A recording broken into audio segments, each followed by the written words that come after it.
皆さんこんにちは、アンリです。今日は AI と著作権をめぐる歴史的な一日を AI に詳しくない方にもわかるようにお伝えします。米国で本日アンソロピックの著作権集団訴訟、いわゆるバーツ案件の最終承認ヒアリングが開かれ、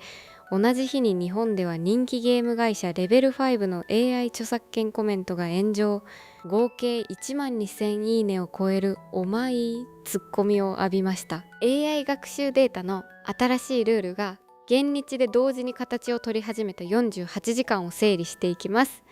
2026年5月14日、米カリフォルニア州北部連邦地裁の12号法廷でアンソロピックに対する著作権の集団訴訟バーツ案件の最終承認ヒアリングが現地時間の午後2時から開かれます。総額15億ドル、約2250億円規模の和解スキームの可否がこの1回の法廷で確定する見通しです。著作1冊あたりおよそ3000ドル、日本円でおよそ45万円の保証が示されていて、 AI 学習用に取り込まれた書籍の権利者が現実に救済される最初の本格的な落としどころとなります。同じ日、日本ではゲーム制作会社レベル5が自社作品の著作権を守ってくださいと注意喚起のポストを X に投稿したところ、生成データに前向きな企業が著作権を語ったことに対するお前が言うなのツッコミが連鎖し、いいね数は1万2000を超えました。米国の判決と日本の SNS 反応が AI 学習データのルールを同じ方向に押し動かしています。今日はこの同時激震の中身を整理します。最初のセクションはバーツ案件の最終承認ヒアリングの中身です。バーツ案件とは、米国の作家アンドレア・バーツ氏ら3名の原告がアンソロピックに対して自社のクロードの学習に著作物を無断で取り込まれたと主張した集団訴訟です。2026年初頭にアンソロピックが総額15億ドルで和解すると表明し、本日5月14日がその和解スキームを裁判所が最終的に承認するかどうかのヒアリング日となります。原告側のクラスメンバー、つまり対象となる著作権者の数は48万2460件の作品、そのうち現時点で補償を請求すると手を挙げた作品が44万490件、率にして 91.3% に達しています。米国の集団訴訟では補償請求率は通常 10% 前後と言われていて、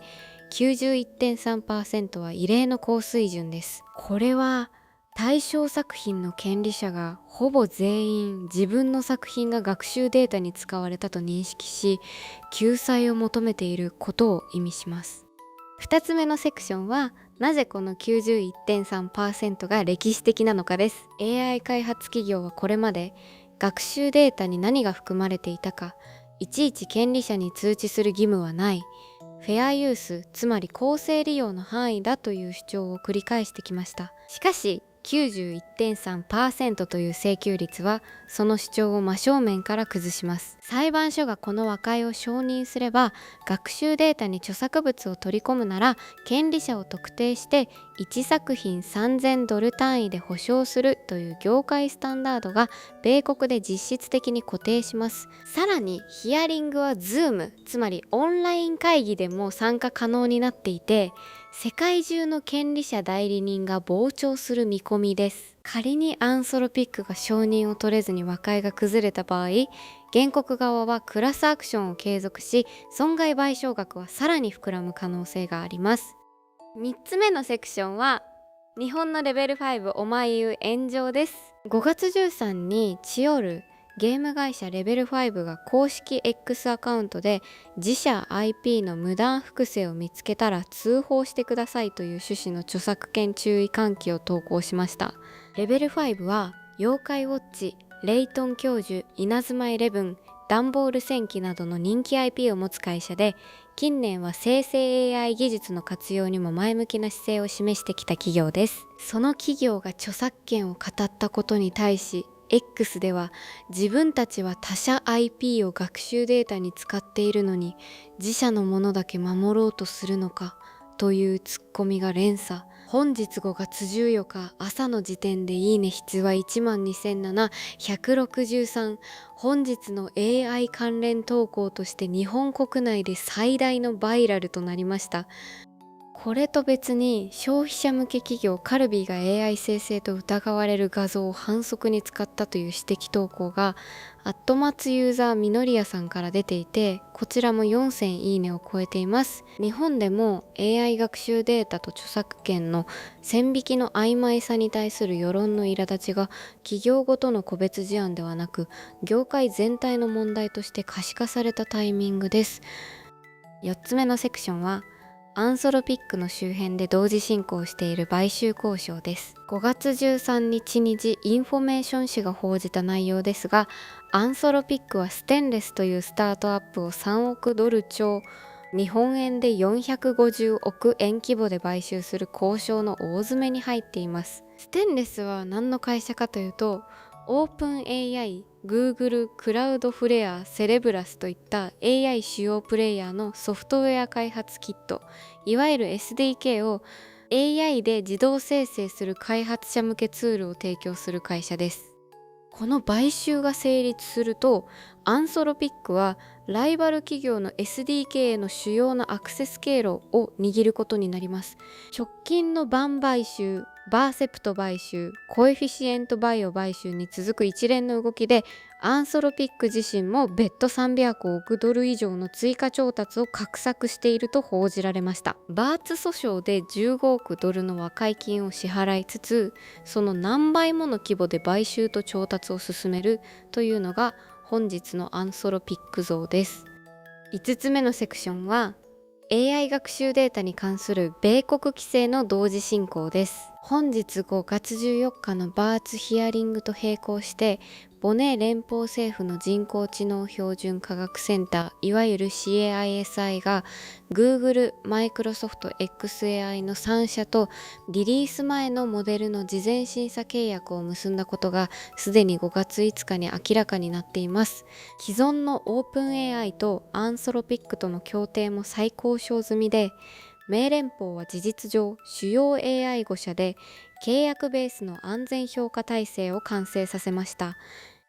さらに EU は5月7日 EUA アクトの簡素化案、いわゆるオムニバスパッケージで暫定合意、透明性義務のガイドライン草案を5月8日に公開し、6月3日までパブリックコメントを募集中です。新規禁止項目として合意のない性的なディープフェイクや自動性的虐待材料を生成する AI が追加されました。米国の裁判、米連邦の事前審査、EU の透明性規則、そして本日のバーツ最終承認が同じ時期に重なっています。6つ目のセクションは日本視聴者にとっての3つの示唆です。1つ目は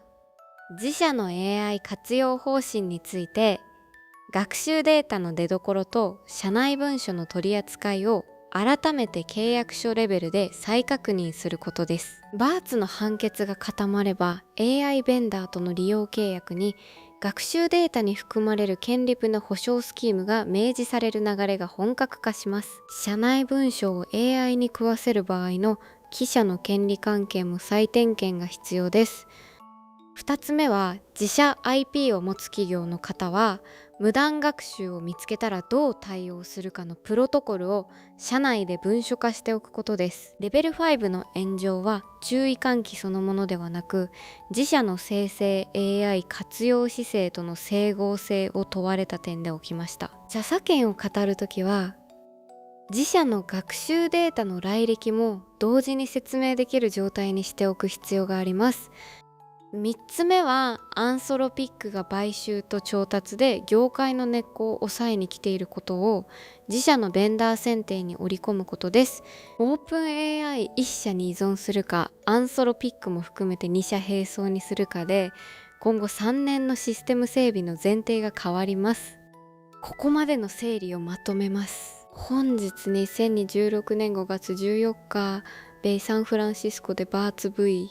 アンソロピック著作権集団訴訟の最終承認ヒアリングが開かれ、 91.3% という異例の請求率を背景に1作品$3000の保証スキームが米国の業界標準に固定する見通しです。同日、日本ではレベル5の著作権注意喚起が12,763いいねの炎上を引き起こし、 AI 学習データの線引きの曖昧さに対する世論の苛立ちが可視化されました。アンソロピックは別途 SDK 自動生成のステンレスを450億円規模で買収交渉中で、米連邦の CAISI と EU の透明性規則も同時並行で動いています。 AI 学習データの新しいルールが現日同時に契約書と法廷と SNS の3方向から形を取り始めた一日です。今日のニュースでこれは気になると思ったトピックがあれば、ぜひコメント欄で教えてください。皆さんの関心が高いテーマは次の動画で深掘りしていきます。チャンネル登録と通知ベルをオンにしていただければ、毎日の AI ニュースを見逃さずチェックできますよ。それではまた次の動画で。